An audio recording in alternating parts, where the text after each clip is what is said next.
Hi, Jake Allen here from Beginners Triathlon Training Secrets.com, and today I wanted to talk about navigation in the open water, because when you're navigating in the open water is so much different from swimming in a pool. Because in a pool you can see where you're going, you've got a line at the bottom of the water, you've got lanes so you can't go too far astray, but in the open water it's so much different.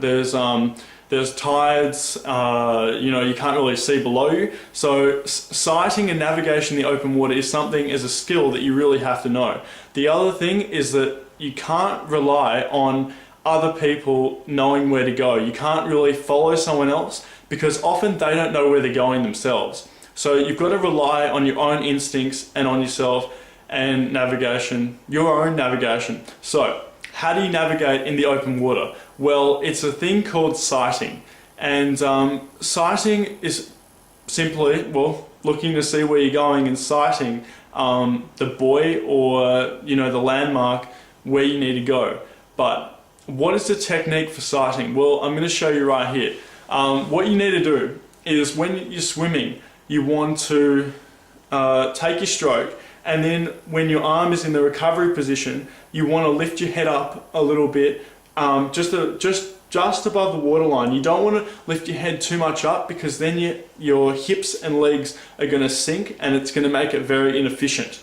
But you want to kind of rest, you want to lift up a little bit, have a look where you're going, and just above the waterline, and you want to rest on that front arm, and have some of the weight on that front arm. And you want to do this every 6 to 8 strokes. You don't want to do it any more than 6 to 8 strokes because it's going to be inefficient. You're going to get too tired, and you plainly don't need to.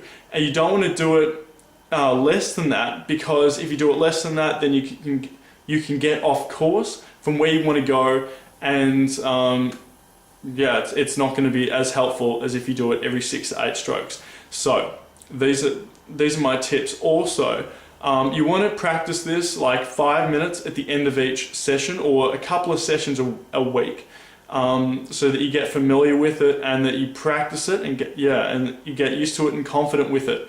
And then when you get closer to the race, you want to practice this in the open water itself so that you have full confidence going into your triathlon. Okay, so this has been another tip from Beginners Triathlon Training Secrets.com, Jake Allen, and I look forward to seeing you on the site and I hope it helps. Okay, see ya.